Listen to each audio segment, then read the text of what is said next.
Nope. Yep. Nope. Yep. Hey everybody, welcome to a new episode of DFV. I am Black Cinephile, aka Anthony. I am Brad, aka Brad. aka Brad. And we got a new one for you today. Before we start, don't forget to like, share, and subscribe.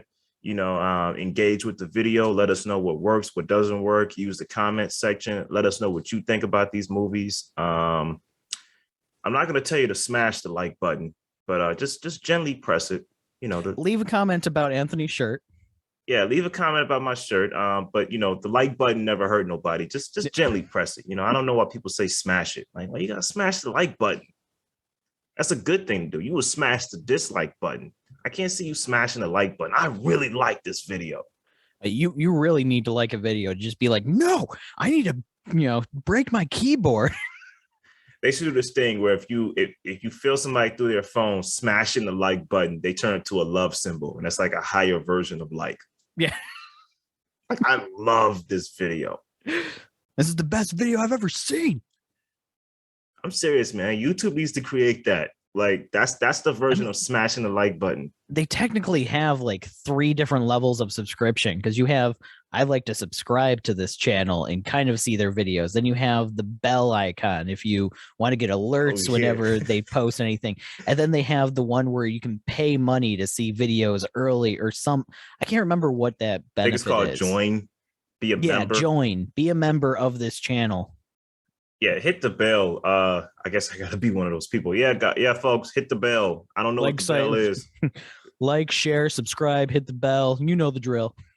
Yeah, you know the drill. Smash the like, gently press the like button, and hit the bell. Smash the bell icon. Smash the bell. Press the like button, but smash that bell. Yeah, you know what you can do with the dislike button? It's like, don't even press it at all. Just invisibly. There is no dislike button anymore. YouTube got rid of it. No, it still exists. You just don't see the stats. Well, oh, so it does still. Okay. We see the stats, but they don't see the stats. Oh, well, you definitely want to make sure that people see that you like this video. So, remember to like it. For sure.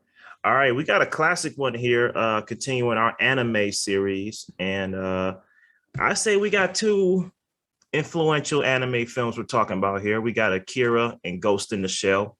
Yeah, we have 2 of the most influential anime he just had to one up me. I had to correct you on this one, because Akira is basically the foundation of what has come to a lot of modern anime these days. And Ghost in the Shell has basically defined an entire genre of sci-fi movies. Everything from The Matrix is coming from Ghost in the Shell. Basically any time that you have computer bodies being inhibited by somebody, that's Ghost in the Shell inspired in some way, whether it's inspired by it directly or inspired by one of the movies that was inspired by it. These 2 movies are basically a staple of most sci-fi in general or apocalyptic scenarios. I got the feeling you're going to go in on this one. I got the feeling you got a lot of bullets in the chamber. What you got to say? Oh, I got a lot to say on these ones. Buckle in for this 3.5-hour podcast. This is going to be great. Just 1 hour for me. I'm going to leave the last 2 hours of him talking to himself. Right. The lights going out. At some point, the lights are going to go out in half the video. Right. And he's going to be gone. I'm going to be sitting here going, and another thing about this movie. 50 minutes in. 25 seconds in, did you see that part when they did you got to stop on frame 275:30. It's the best frame. You'll notice the little bit of glint in his eye. That's a reference to frame 25973 when the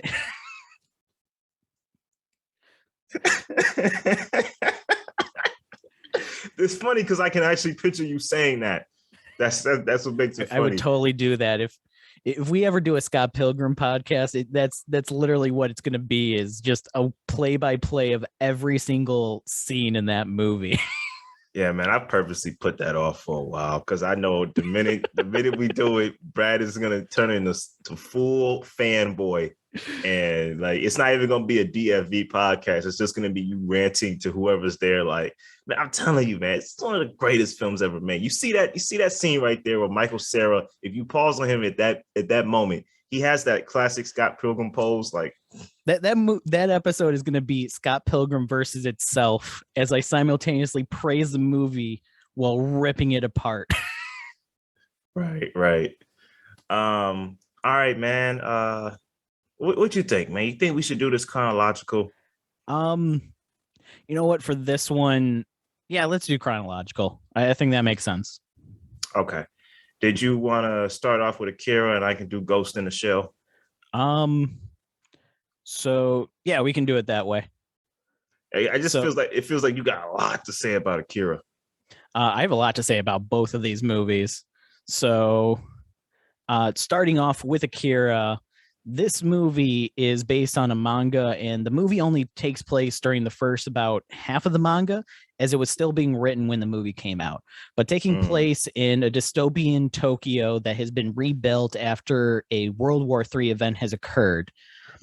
We follow this biker gang containing the members of Kaneda, and I'm trying to remember his other name here.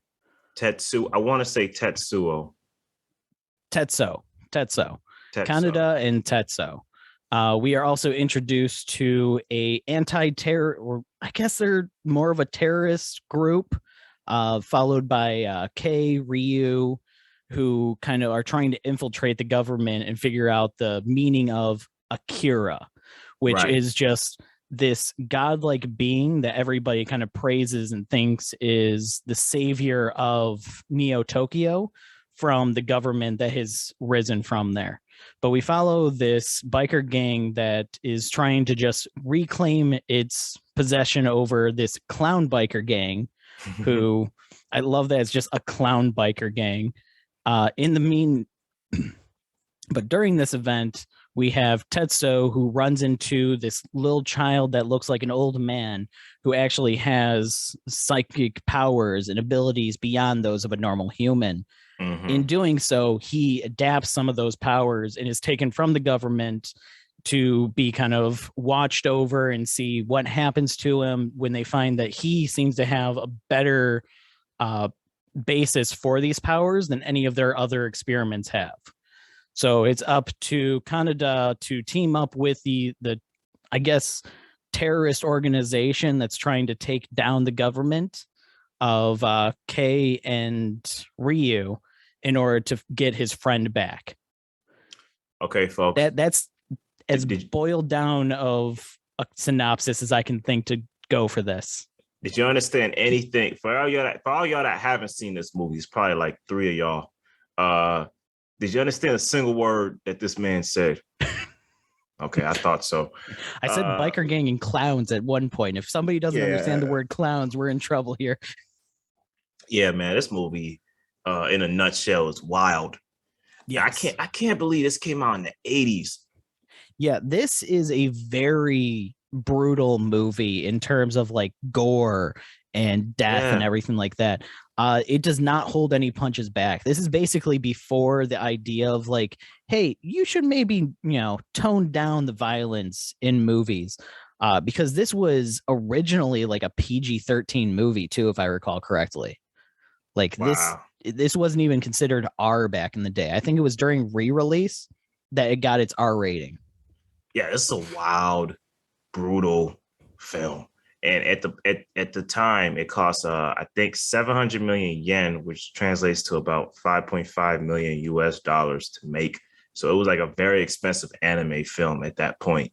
Yeah, it was the most expensive animated venture that had ever been done, whether it was a TV show, animated movie, or anything else that was kind of in the anime genre. Like the 5.5 million this cost was astronomically high compared to anything else before it.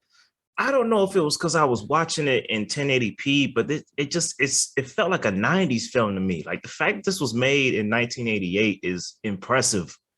Yeah, and it's all hand-drawn animation too. So everybody feels very like lively. It has the facial expressions on every character are absolutely perfect. Every character is distinct enough that you don't get confused on who you're seeing on, I gotta admit, at some point I did kind of confuse Tetsuo with who's the girl? Is it Ray or Kay? Kai. Like, if it wasn't for the hat, I confused Kai with Tetsuo a few times. I was like, wait a minute, who is that? I was like, oh, okay. It's some scenes. Then you have Tetsuo's sister, who there's a couple scenes where she looks very close to Kai, and it's kind of like, oh, is that? No, that's not Kai. That's her. Right. Like, that's the girl that he grabs as soon as he escapes the hospital the first time.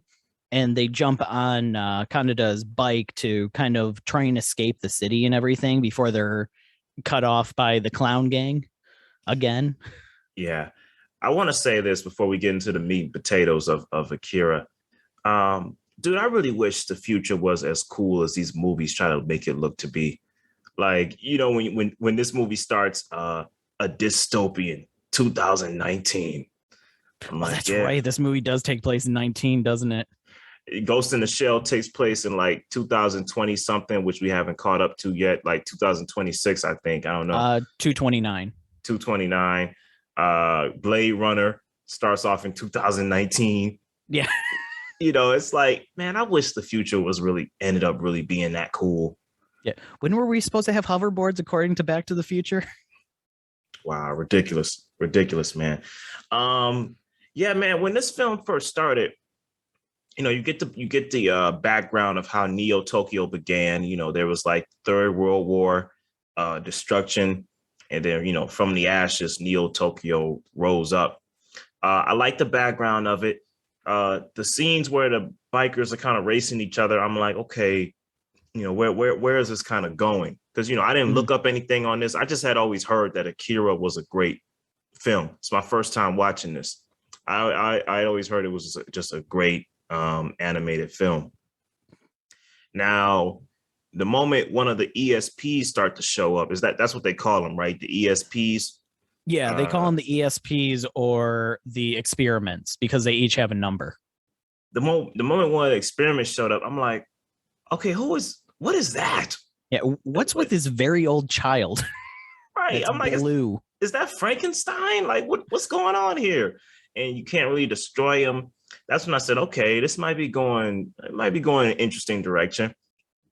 Then you get to the point where they're captured, and then you start to understand what's going on here. The film takes a while to kind of build its plot, but you're drawn in by the visuals. The visuals draw you in before the story. Yeah, they definitely start off a little bit slow to introduce you to these characters. Like, your first interaction with these characters is you see them in a bar setting where one of them's literally flicking through albums on a jukebox while one of them's having a conversation with the bartender and everything. And they slowly build up these characters to be like, these are friends. This is a close-knit gang of people that they care about each other.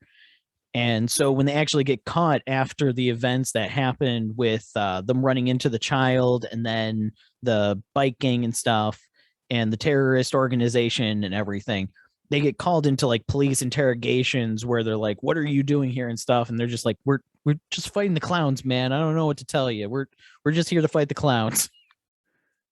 Yeah, just to fight the clowns. There's one scene where a sexual assault almost happens. And I'm like, whoa. Yeah. So that was after he got out of the hospital and he grabbed like his sister and they were going to like make a run for the edge of the city. And that's, luckily Kanada and the rest of the gang kind of appears and helps him out there. And I love the kind of back and forth that Tetsuo and Kanada have with each other, with, Kanada being like the leader of this gang. He's looking out for his friends and everything like that. And Tetsuo almost sees him as an adversary, as a rival, because he's constantly looking down at him from his perspective because he's always needing help. Yeah. I gotta tell you, man, the one scene that really creeped me out, like, because it started off so innocently. I was like, oh, okay, he's probably tripping balls or something. Like when Tetsuo is like in the bed and he sees like the teddy bears and stuff climbing on the his little bed. stuffed animals. Yeah. Right. And I feel like, okay, he's probably tripping on some drugs. They probably like drugged him or something. Then he turns around and they get bigger and they start coming at him. And then like I didn't notice until I looked. Oh, and they're like oozing like milk out of like their stitching and everything like that. Right. And I didn't notice until after, but that was really the ESPs trying to take him down because he could bring about the next destruction or whatever. I didn't know that until I looked it up. But you know, I was like, man, that was kind of like a disturbing scene. And then the music kind of haunted me a little bit. Because I was like, I started to be like Nicolas Cage, not the bees. I'm like, not the bears, not the bears. You know, every time I heard that song. But that's when things really kicked into gear for me. Because again, this is another film that, like I said in the last episode with Paprika, it demands your attention. Well, it demands your attention when things get rocking and rolling, because with the whole government political subplot, it kind of lost me in some places. But when things get rocking and rolling, you got to pay attention. Like the moment he runs into that guard, and I think he mistakes the guard for one of the bears trying to kill him or something. Oh no, he's just trying to get out of like the room and stuff. The guards are kind of coming at him and going, no, you got to get back in the room. And he still doesn't understand what's going on, and he doesn't understand his powers yet at all. So he's basically just saying no, but he's exploding in power at this point that he can't control, and that's just killing everybody. This dude did one swipe at a guard, and just all of a sudden just like split his body in half, and then held it to a part where the arm is hanging from the ceiling. There's blood and guts all at the top of the ceiling, and he's walking around holding his head like he got a headache. I'm like, all right, this guy's gonna be a problem. I don't know how they're gonna contain him, but he's gonna be a problem. Yeah. So when you say like disturbing imagery in this one, the one that comes to mind that even like every time I've seen this movie again, this scene always kind of like irks me, and it still does, is when he's like in the street right after the gang fight with the clowns again, the second one, and he visualizes like his entire insides exploding and falling out of him onto the ground, and he's trying to like scoop them back up inside of him again, to try and like keep himself from falling apart. It's all in his head at this point. It's one of those I must have grazed over that part. Oh, that's a brutal moment, like one that, I know it's anime and everything like that, but that's one of the scenes that like makes my stomach churn a little bit of like, I don't like that. I still don't like that. I must have grazed over that. It's a very quick scene, but it's like right before the commander comes back in and takes him back to the hospital. Right. I know. I got you. Canada. I like how the film kind of has a turn with him. You see him as like this big tough guy, leading this gang in the beginning. But like when he meets Kay, and he starts to like be concerned about his friend, you see a softer side to him. You see him kind of come down and be like, hey man, you're tripping right now. We need to get back. Like you're not yourself. And you see the tough guy act start to come down a little bit and show his real side. Yeah, he genuinely cares about the people in this gang. It's not just, oh, I'm the leader of this gang of a couple members and stuff. He genuinely cares about these people because, as we find out later in the movie, these are basically all outcasts. Right. These are the ruffians that were taken away from everybody else, that were seen as, the standout people that nobody wants to be around. And that's how they form this bond with each other. Yeah, for sure. The Akira slide, is that iconic to you? The bike slide, you mean? Yeah. Yeah, I would say so. It's definitely, whenever I see a movie like pull it off the same way with like the 1 foot out completely sideways, I always think of this movie. It's just one of those things that's in my head. I don't know if it's that way for everybody, but I've seen this movie enough times that that's what I think of. Okay, all right. And if you don't know what I'm talking about, folks, the Akira slide is like where he well, basically what you just said, the one foot out, he slides on his motorcycle, kind of think the Matrix, you know what I mean? Think John Wick a little bit, and that's the Akira slide. This is my first time watching this movie, and I did not know that came from this in a sense. Like a lot of movies were inspired by that scene in this movie. I didn't really care about the government plot line. I didn't much care for the Colonel either. You didn't care for the... I really liked the Colonel and everything because it shows that he was the villain of this story, but he wasn't really the villain here. If anything, we saw the heroes, or who were the true villains as heroes, with the terrorist group who was hired by one of the other like government people in order to throw off the Colonel and his entire operation, because he was just causing money to be spilled into this project to try and save Neo Tokyo instead of being put into his pocket. So I really love how it plays with that idea of like, who's the villain here? Like, we're presented to act like the Colonel's the villain, but in reality, he's probably one of the better people in this movie, or like the most noble people in this movie. And then you have the people that we see as the heroes that Kaneda teams up with, is going, oh yeah, like they're not good, but they're good guys. They're trying to help and everything, and then realize no, they're not. They're here to create chaos because they were paid by the government in order to try and take down this part of the government that's taking money from the politicians. Right. So I love how it plays with that kind of concept, and that's something that that's inspired other things as well. Like, this is one of those ground points that this movie is.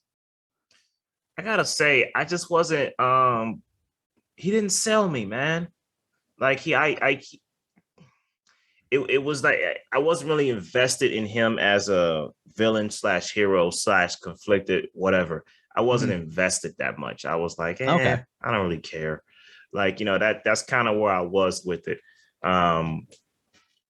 But I will say, I like the chemistry between chemistry. It's a cartoon, but I like the real actors or something. I like the connection between Canada and Kay.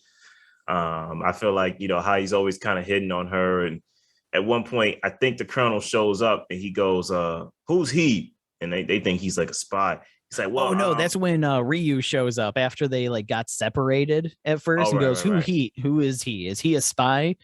And he's just going, well, I wouldn't say that I'm her boyfriend or anything like that, but we're pretty close. I thought that was pretty funny, like how he's always chasing her, and like I like how her mind is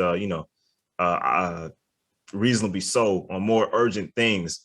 Like, I don't have time to flirt with you. Like, the world is about to collapse. I don't have her, time this is just some pesky kid that keeps showing up around her. And she's just like, really? Right. What are you doing here? And then he's like, well, that's my best friend.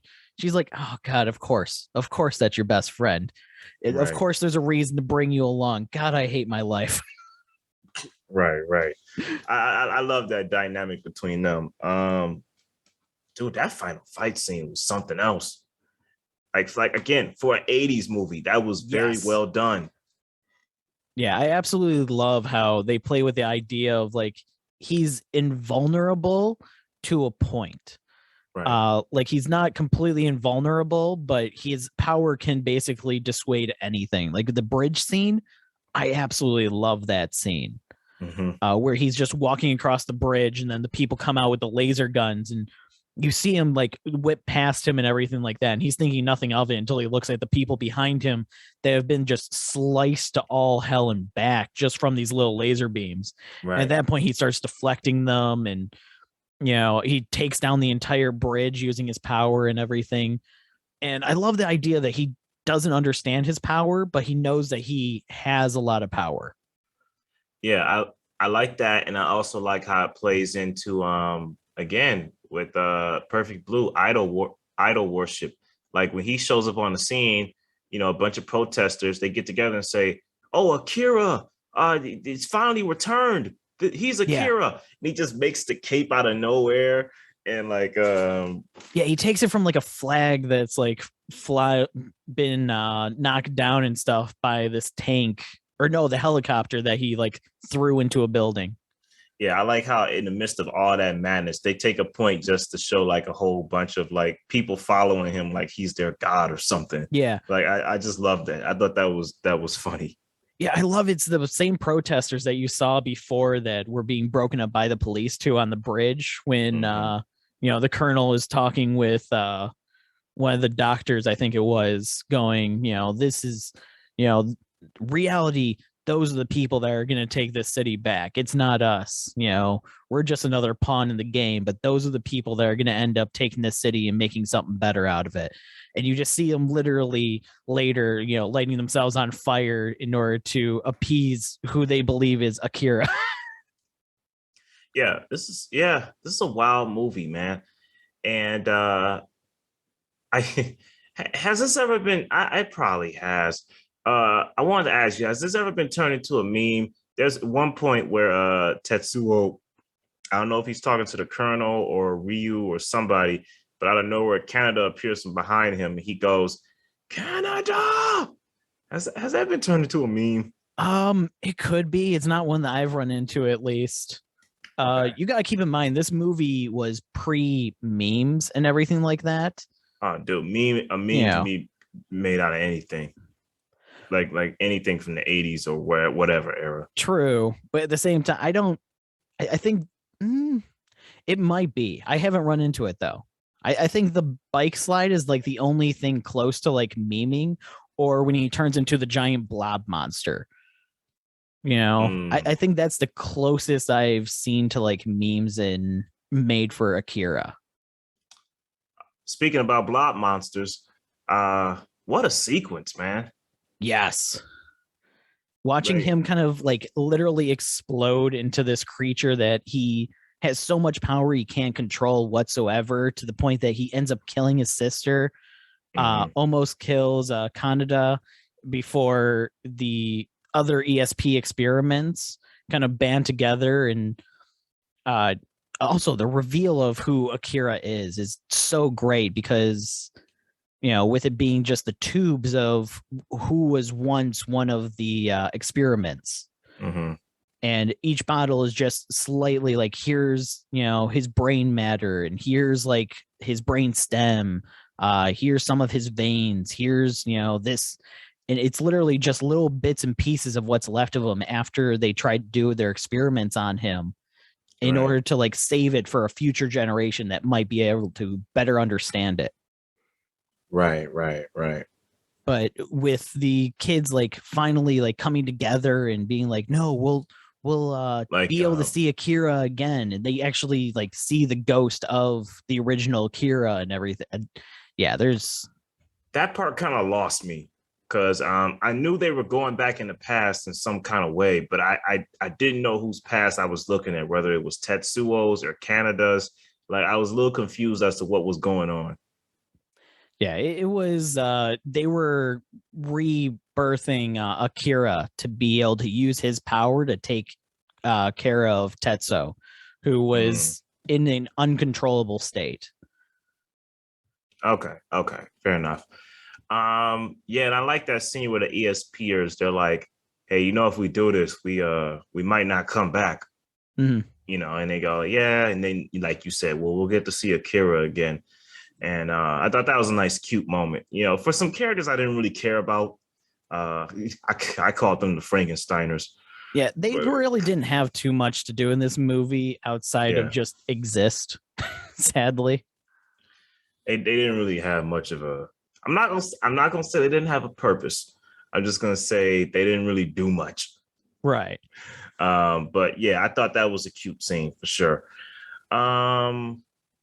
Yeah, I like the showdown. I like the aftermath of it. But I want to ask you, so what does this movie do for you? Why is this such a number one in your criteria? So this is a classic because this is one of those movies that kind of takes the sci-fi cyberpunk kind of genre And it created basically what everybody describes as like cyberpunk now, with the way that the city was, the dystopianness of it. You have the idea of like the super powered person that can't control what he's doing. It basically, people call that being Akira, when somebody is just given so much power that they can't control it anymore. This movie has basically inspired a lot of like different sci-fi shows, like Elfen Lied was heavily inspired by this. Even like Ghost in the Shell, that we're gonna get into in a minute, was heavily inspired by Akira. I heard Elfen. Go ahead. Oh, go ahead. No, I'm gonna say I heard Elfen Lied is great. Oh, it's absolutely fantastic. And a lot of the ideas that one builds off of are from Akira. So this one, the movie has so many great concepts and everything that's become a staple in anime that a lot of like major anime themes can be brought back to this one. So, it might not be like the strongest movie ever, but its impact on the anime world is untouched by anything else. Okay. I hear you. Yeah, I can listen, man. I see the greatness in this movie. I really do. That being said, I'd honestly, I give it a 4. I give it a 4. For something that's made in the 80s, it really looks like really very well done to this day. I give it a solid 4 out of 5. I think it's a well done film. Yeah, this is a 4.5 to me. There's so many great concepts and everything like that. It's a staple of anime culture at this point. It's impossible to get away from this movie, and it stands up today as a great movie. It's an easy one to sit down and rewatch. When I was putting together that we were going to do this episode, it was like I had that little spark in me going, I get to watch Akira again. This is going to be good. I like this. This is going to be a good day. I like how you say I get to. You can watch it anytime, man. I know, but at the same time, it's like one of those things where you get to watch something knowing that you're going to be able to talk about it for a purpose. Right. Okay, I got you. I love that. And with this movie, I love the idea that we get to talk about it and stuff, because it has so many great concepts and moments that I love. The scene where they have like the orbital kind of satellite shoot down at him, and the first time you see the little beam kind of slowly, close in on him, and you go, well, what's that going to do? And then you see it completely tear off his arm, and it shows, oh, he can be killed. He can be stopped. Right.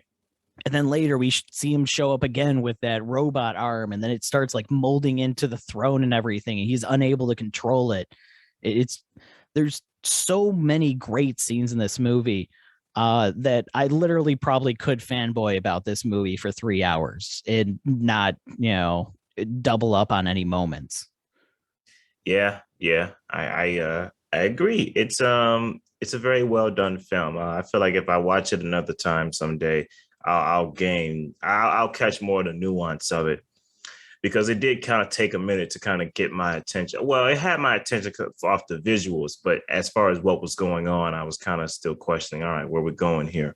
Man, I could just imagine, at one point Chris Nolan was going to make this into a live action movie. Yeah. And then Taika Waititi was going to take that over. And I want to say that James Cameron was looking at this one as well when he wanted to do something for it. This movie has gone through a couple things. I would love to see a live action. I know that there's a lot of people out there that are like, well, they would never be able to do this one in live action. But it's like, this I could see them doing in live action. I don't think there's anything in this that they would be restricted from live action from being able to do. This isn't like in the last episode that we did last week where we talked about Paprika. I couldn't imagine anybody touching that one for live action. This, I could see it done right. On a very low budget, I could see my man who did Prisoners of the Ghostland doing Paprika. I can honestly see that. And every character except Paprika is is played by Nicolas Cage.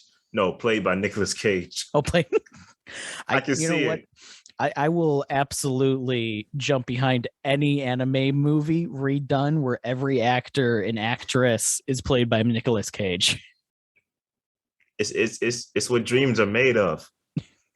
You know what I'm saying? It's what dreams are made of. Anything can be possible. Listen, I think James Cameron would kill it if he wasn't so focused on blue people.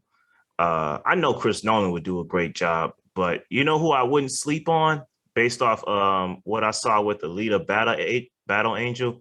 Robert Rodriguez could do a great Akira. Yes, I think that when it came to Alita Battle Angel, that was one of those projects that basically everybody was like, it's never going to happen. It's just James Cameron has been talking about this since, like, I think he bought the rights to that one in the 90s in order to do that one. And it was just floated out there. And eventually he gave it to Rodriguez and was like, I think you can make this.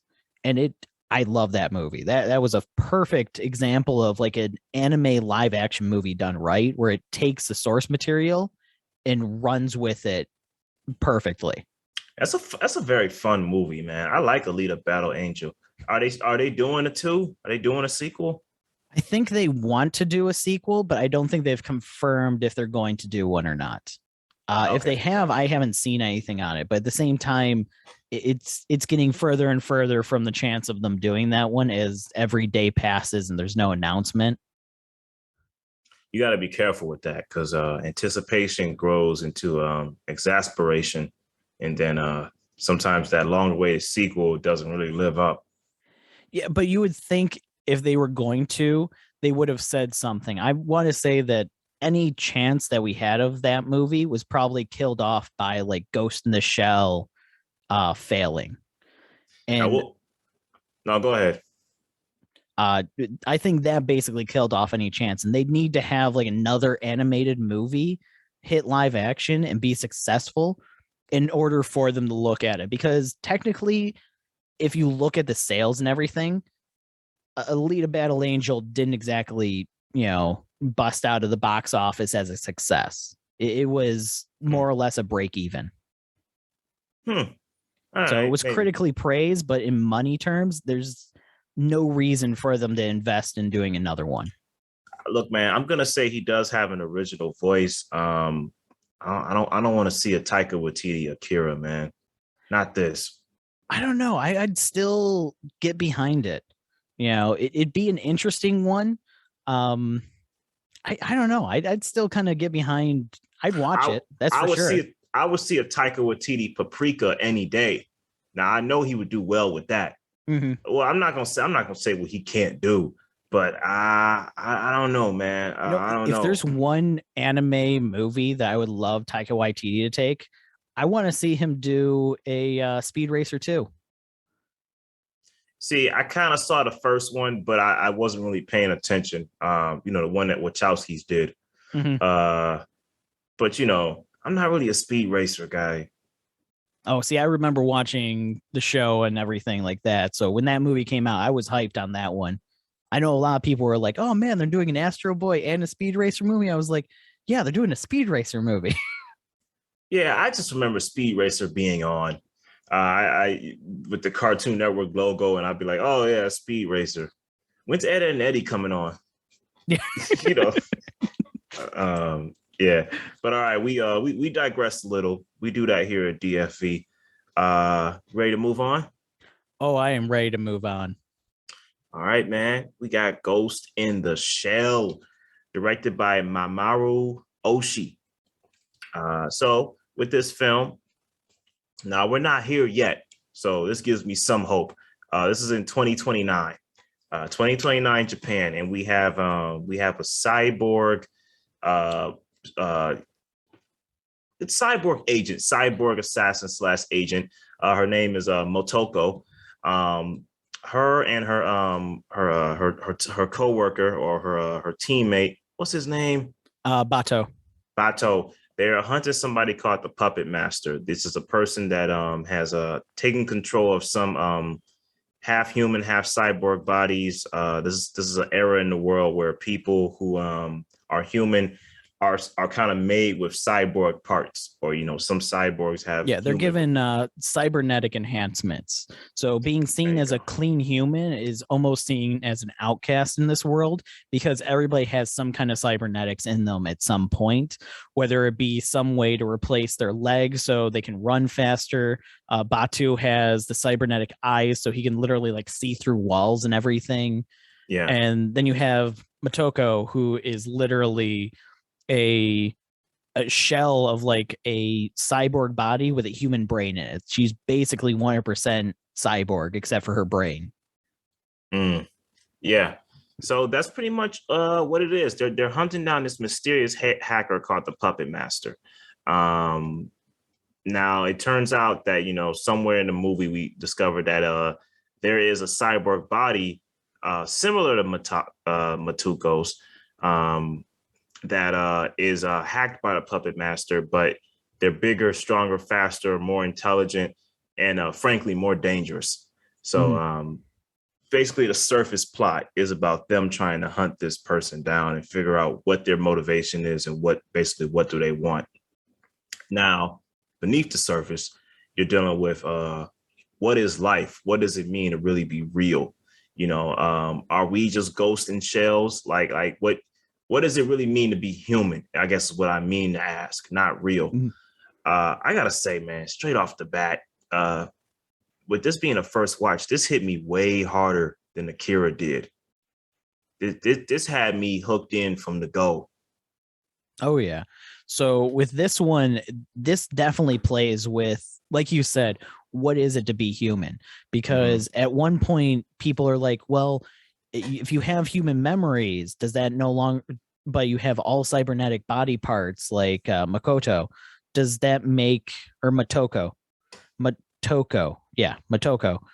does that make you any less human than somebody that is, a semi-cyborg where they have replaced their arms, or somebody has replaced their legs, or that person that hasn't replaced anything on them, because they still have the same thoughts, feelings, they're still human in essence, but they just don't have blood running through their veins anymore? Does that make them no longer human at that point, when they still have feelings, consciousness, and everything like that? And then it plays with the idea with the Puppet Master being literally an AI who is conscious of himself and conscious of those around him and what he is and everything, or she is.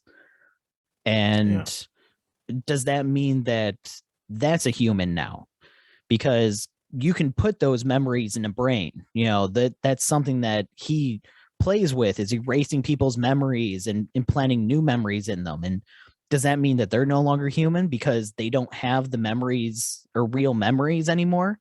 And it makes you play with the idea that maybe the major Motoko, who say that she was ever a real person? She could just literally be a bundle of fake memories put inside of a cybernetic body. And they play with this concept in every way possible. And it does get you thinking, because it brings it up as like a really good psychological point. Yeah, like there's layers to this, man. There's great layers to this movie. I gotta say, man, the moment Motoko comes on screen, you could tell she's just a great badass, man. Like the first person they hunt down, it wasn't my man that she fought when she had the invisible cloak thing going on. Who was it? Who was the first? It was somebody in the meeting, right? And it was the person that was hired to assassinate one of the government officials. Right. She snipes this dude from outside the window, man. Yeah. Like that was just so awesome to me. Like I think he pauses at one point, and I think he kind of, you see the bullet, you see the blood come down, he kind of just falls out or something like that. Like he got shot so fast. I was like, oh, this movie has my attention. Akira, I kind of had to build up my attention to kind of see what's going on. Akira definitely has a slow build where it's like, here are our characters, here's their dynamic with everything. This starts with the major, who is Motoko, literally sniping a dude from like across a city, more or less, and then pretty much going, yeah, I got him, right, no big deal. Yeah. Oh man, And I love her. Her relationship with Batu. And you can tell Batu, wants this human connectivity, but doesn't quite know how to put his finger on it. Like there's one point where he's speaking with Major, and he's like, "You could have got yourself killed out there." She goes like, "Oh, you worried about me now? It's not the first time I've ever been in that situation. I'm just saying." And then he stops himself and he kind of turns around. It's like you could tell he has a human emotion of like caring for her, whether it be in a protective sense, a romantic sense. We don't really quite know, but he cares for her, Right. He doesn't see her as just a robot. Right. He sees her as a person that he can lose, and a person that he highly respects in regard to what they do and everything like that, because she is a complete badass, to put it blatantly. Right. There's even a point where one of the other people that's on their group, Batu goes, "I got to go give her backup." And he goes, "You're going to go give the cyber chick backup? Since when does she need backup?" Right. When does she need help? Right. Since when is she in danger? I like how she's calmly explaining, because I think he asked, I don't know if it was him or another person. He was like, "Man, I wonder why am I teamed up with you? You're just so perfect. And I'm kind of like, I have like this slight handicap." She's, "Oh, well, she's loading up the gun. Just it's so routine to her." She says, "Well, when you have too much of a perfect lead on your side, it can lead to when you have too much of an advantage, it can lead to a disadvantage." Is basically what she was saying. But she was saying it's so robotic, like this kind of work is just in her. Yeah. It definitely, I love her interactions with the different characters and stuff. Especially because she has the ability to like it's basically telepathy with talking with people, because she can talk with people with cybernetics, and right. She basically can go into their head and talk to them in private and everything like that. So there's no like radio interference or anything that can go between them. So it's private conversations, and it's an easy way for them to talk to each other with being a secret task force. Yeah, I like how towards the end, when the body, her body almost gets destroyed. Batu is like, "Hey, you okay?" And you don't see her lips moving, but she's like, "It's not the worst damage I've been through." Yeah. She just treats it like it's just another day at the office, and it's just hilarious. Now, what was I going to say? I was going to say, man, the time when the puppet master reveals himself in the I want to say the prototype body that was taken from Station 6. It was taken from Station 9. Right? Section 9 is the one that makes the bodies, the cybernetic bodies. Section 6 is the one that Major and Batu and everybody work for. Dude, what a great introduction to a villain, man. No, I have that backwards. Section 6 creates everything. Section 9 is the one that they work for. Okay, I got you. That was just such a great introduction to a villain, man. As she's talking to them, and she's kind of, he's kind of hanged up like Jesus in a way. You know what I'm saying? As they're interrogating him and stuff like that, and he talks about like, this is my motivation. I'm a different type of being. I'm a more advanced type of being, and my goals and objectives far exceed the reach of what you do on a day-to-day. Like he's like just talking down to them. I kind of got reminded of Ultron, James Spader's Ultron from Avengers, of how he kind of like talked down to the Avengers when he first came into like robot physical form. Yeah. Yeah, I love how he basically is, I'm a being above you. Right. My goals and aspirations are so high, you wouldn't even be able to comprehend what I'm thinking right now, let alone what I'm aiming for. And I love how it's even smart when like they have his body and everything like that, like taped up. You have the people coming in to take a look at his body from Section 6 going, yeah, this is our property. We need to take it. And they have two people with them in the invisibility cloaks and everything. And the way they find out is by watching the doors and being like, okay, so the doors were open longer. The cars, we took the weight of the cars in the parking spots, and we know that there's no way, even if they were fully cyborg, that each of those people weighs like 1,000 pounds. So there's definitely other people with them with heavy machinery, and that's when they take them and run for it. And yeah, I love how this movie is very smart with showing that the detectives that are a part of this group are smart as well. Like they can see exactly what's going on. It's a very intelligent film. Like yes. it's a very intelligent movie. It's a very cool movie. Great action.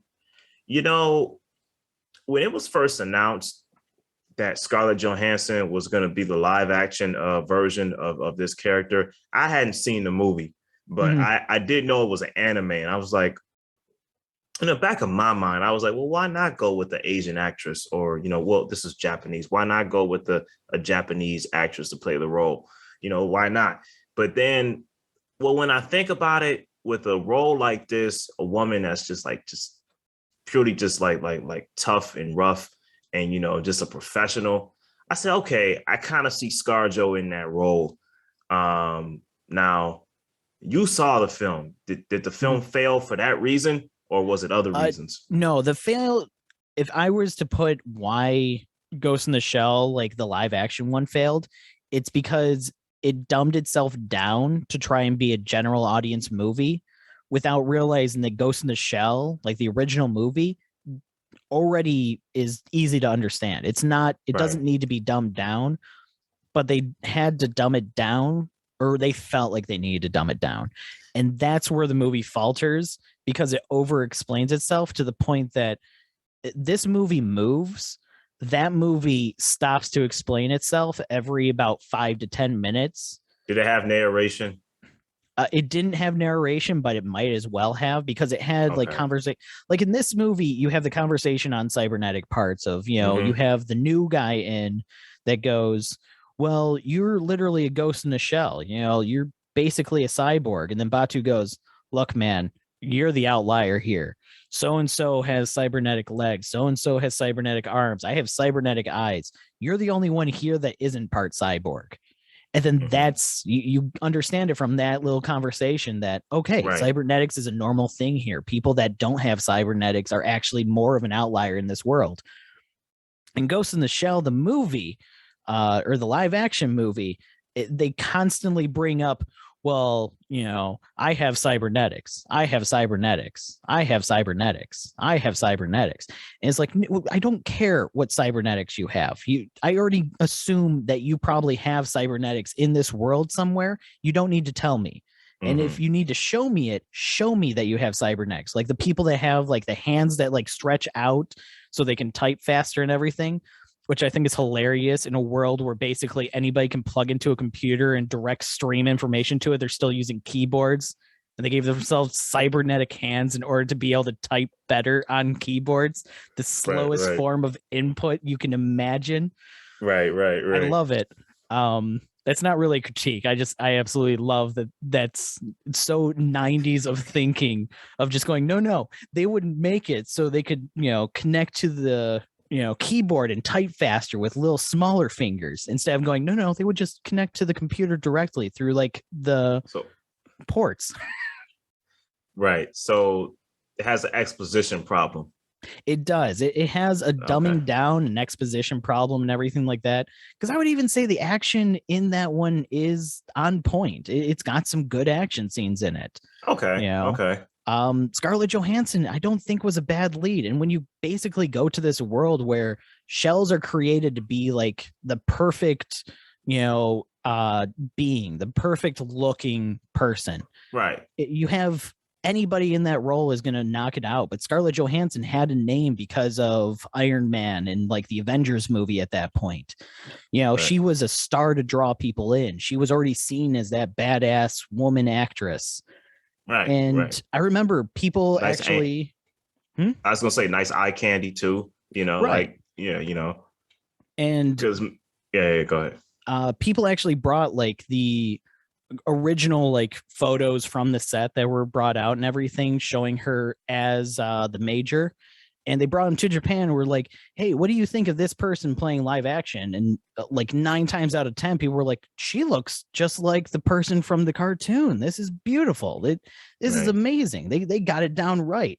Meanwhile, everybody over here in the US is going, she's not Asian, she's not Asian, she's not Asian. It's like the major wasn't Asian herself. They never say, you know.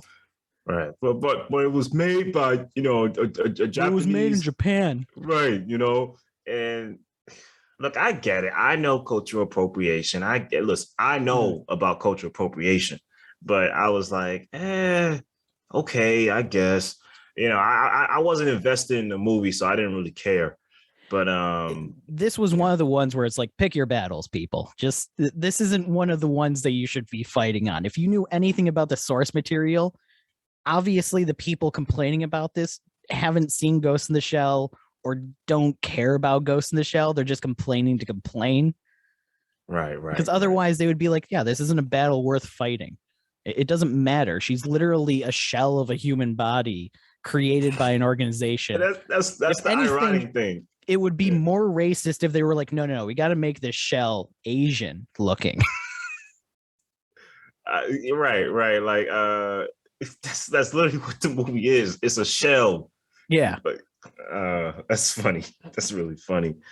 There's this one scene I love between her and Batu, where they're sitting back just talking, and at some point she has this monologue where she goes like, at this very moment, I feel this in my body, like I feel this way.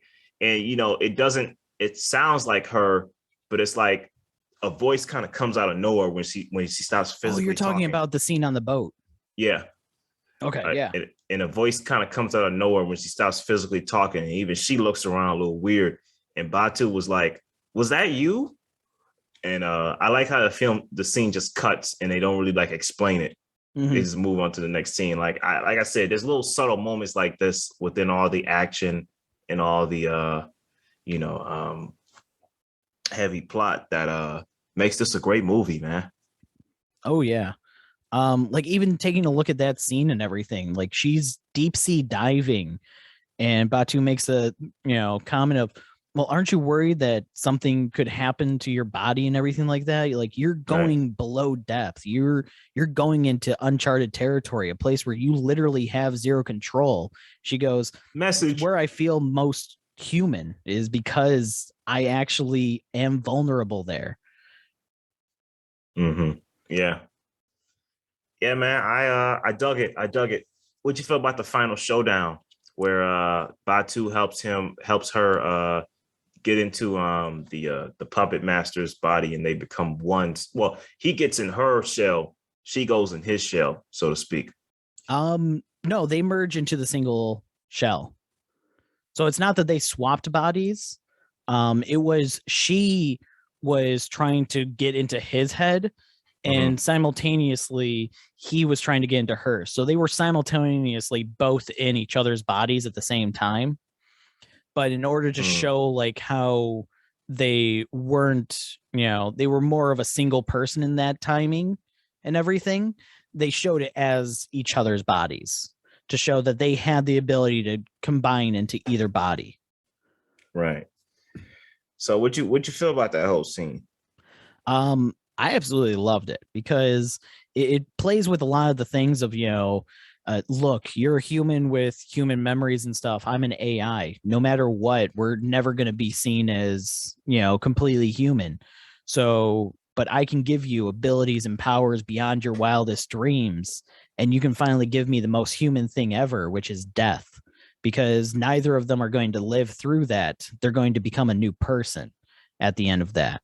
Mm-hmm. And I love that, even with Batu literally saving their lives and everything by taking the bullet in his arm and allowing her head and brain to survive, and then finding like the child body for her head to be on, like insinuating she is born anew. She's no longer the major. She's no longer the puppet master. She's a new person that has the memories and consciousness of both of them in a single body as a newborn. and as a kid's body and everything, which is all he could find at the moment. I love that. It's a perfect thing that doesn't explain itself, but you understand it. So in the end, just explain this to me. Is the puppet master still alive with her in the kid's body? Technically, the Major and the puppet master are both dead. The mind in the kid's body is a new combination of both of their minds, aka a new person. It's like they had a kid. I see. And they drove down their traits to that kid. So that new person still has the memories of the Major and everything, has the abilities of the AI puppet master, but it's a new person. It's not the Major or the puppet master. Okay. All right. That makes sense. Yeah, dude, I love the music in this film, man. I like how it's just like, there's like whole sequences where like there's not a word of dialogue and you just got the great music playing. You have the music playing, you have the action. The one action point near the end of the movie with her going up against the tank is great. With her literally running and trying to like gun it down and stuff like that. She's literally just trying to get it to run out of ammo. That's her only goal with that. And she managed to take out one of its gun turrets.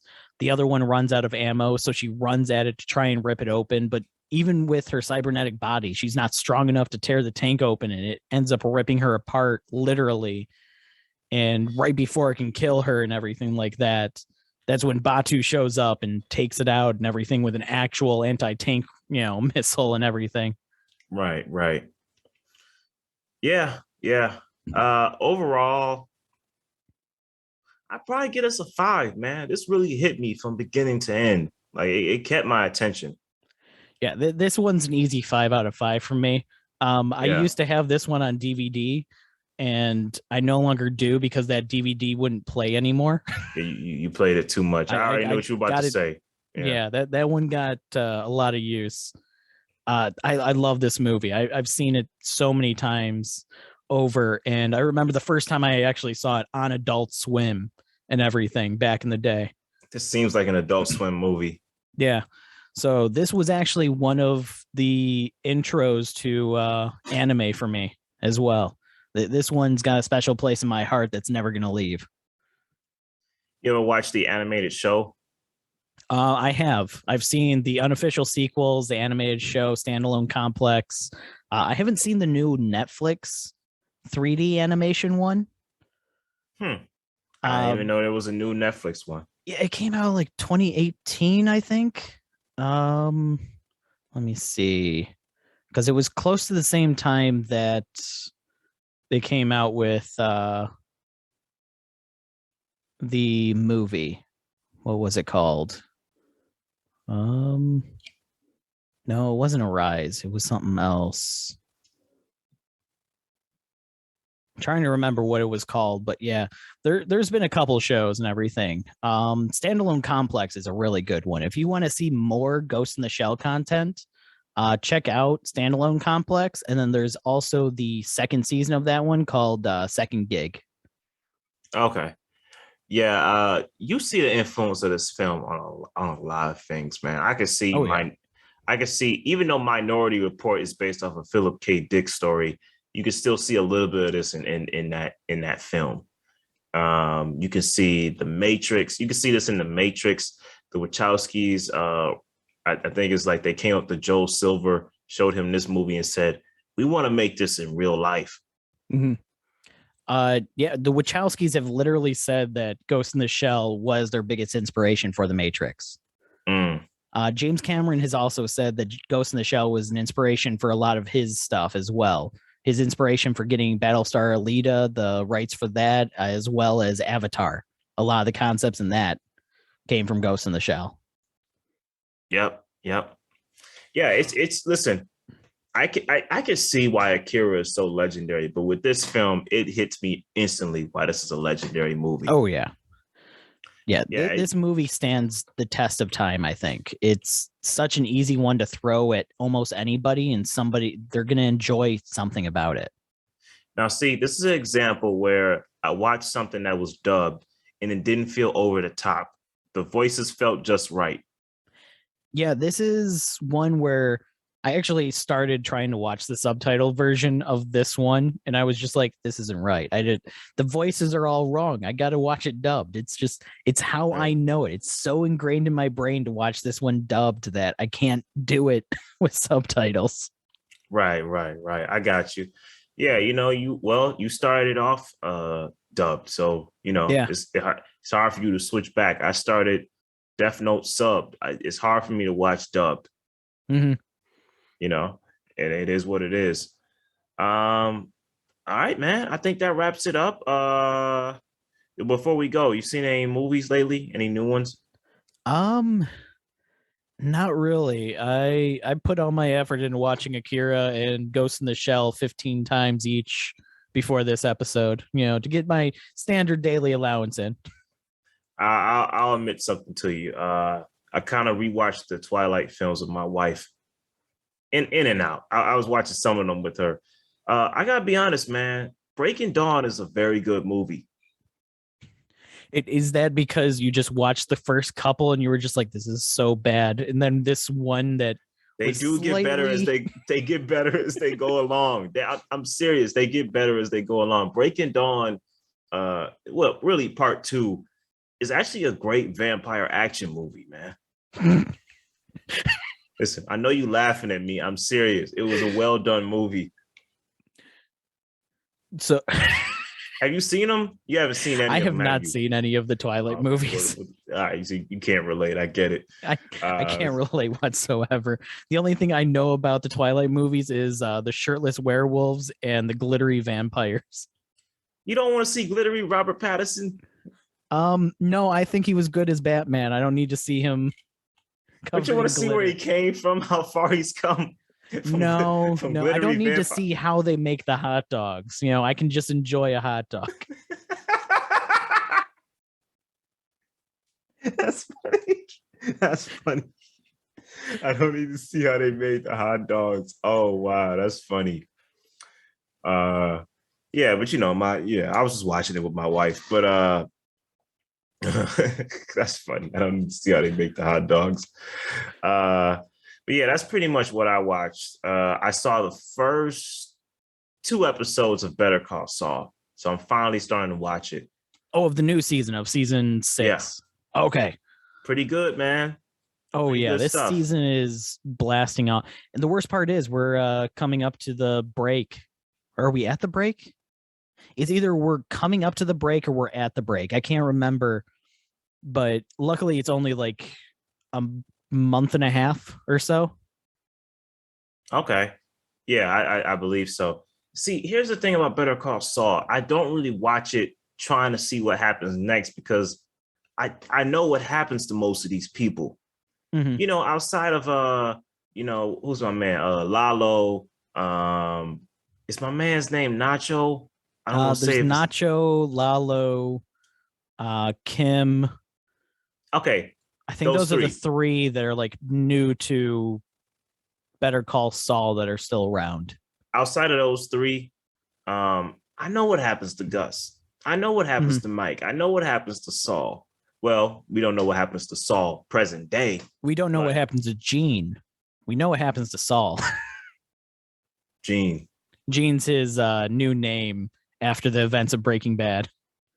When he's the Cinnabon manager. Okay, right. We don't know what happened to Gene, but we're about to find out what happens to Gene, but we know what happens to Saul. Like I know what happens to these people. So it's really at this point, I'm just kind of going along with the ride. I know what happens to my man that rings the bell. You know what I'm saying? Mm-hmm. And the Salamanca cousins. I know what happens to them. As terrifying, they're not terrifying, but as intimidating as they are, dude, who could expect that DEA agent Hank Schrader will be the one to take them down? Take out the Salamancas? Right. Like, that's just such a Vince Gilligan thing, dog. Oh, I absolutely love it, though. It's such a great scene because there's a lot of tension in that scene. Breaking Bad is so good. It's a great show, and it ends right there. Yeah. As soon as he shoots the guy, it ends right there. Yeah, you see his head explode from the one experimental bullet, and then that's where it just ends. Right. Oh man, dude.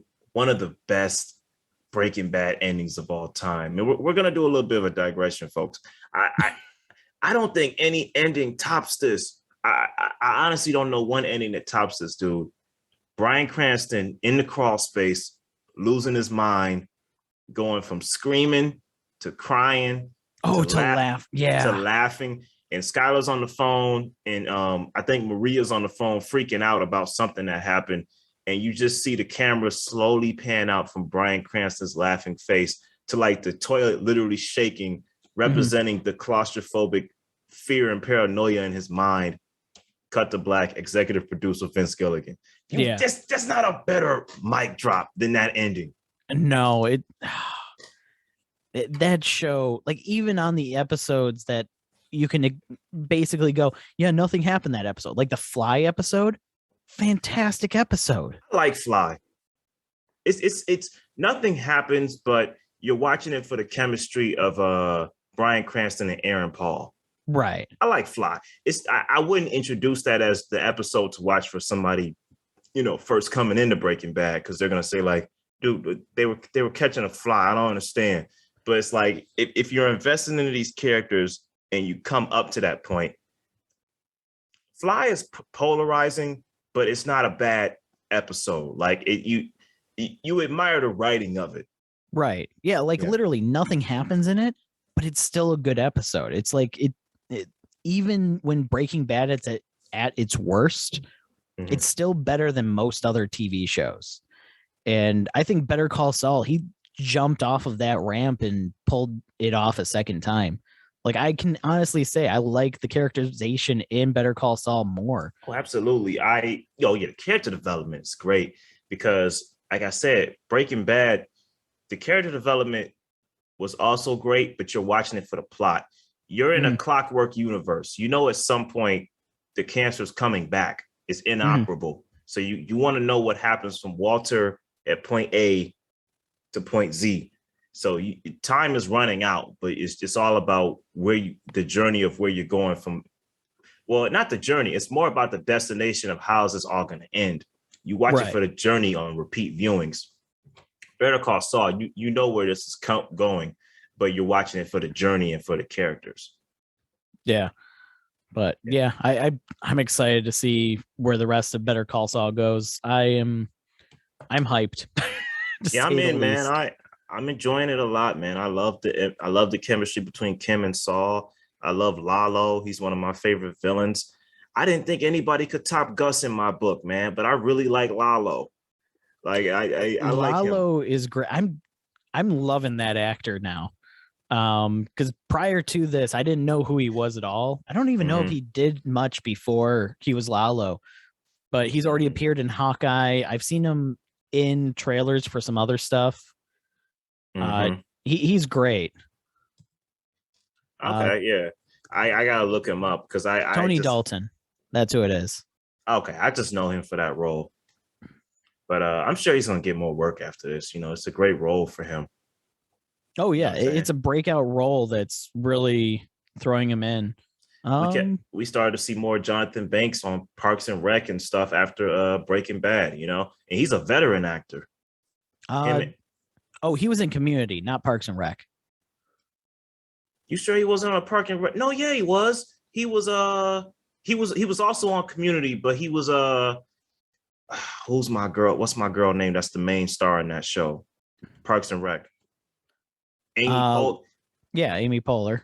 Amy Poehler's husband. She was his father-in-law in that show. She was her husband's dad. Oh, okay. Because they had a joke where she says, "Hey, I got you guys M&Ms. I know you like M&Ms," and he goes, "We're a Skittles family." Like he just delivers it in such a great Mike way, But he was in that episode. I know he was. Oh, Ben's parents. That's who he was. Right. Okay. Yeah. Yeah, I completely forgot. I remember him in Community because he had a pretty large role in like the last season of that show. Right. So I'm sure he's gonna get more work after this. I'm sure homegirl that plays Kim Wexler is gonna get more work. forgot her name. I think it's Rhea Seehorn. That's her name, Rhea Seehorn. Yeah, man. I'm looking forward to jumping back into that because it was very entertaining. But I think it's time to get out of here. What do you say?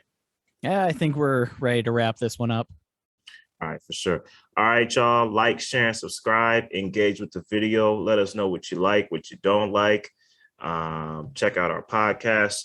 We're on Instagram and Twitter as a double feature versus and Facebook. And Facebook. Instagram and Twitter is with the VS at the end. So double feature versus. Facebook, you can just try searching for us, double feature versus. We'll put a link in the description box. Yeah. All right, y'all. Take care.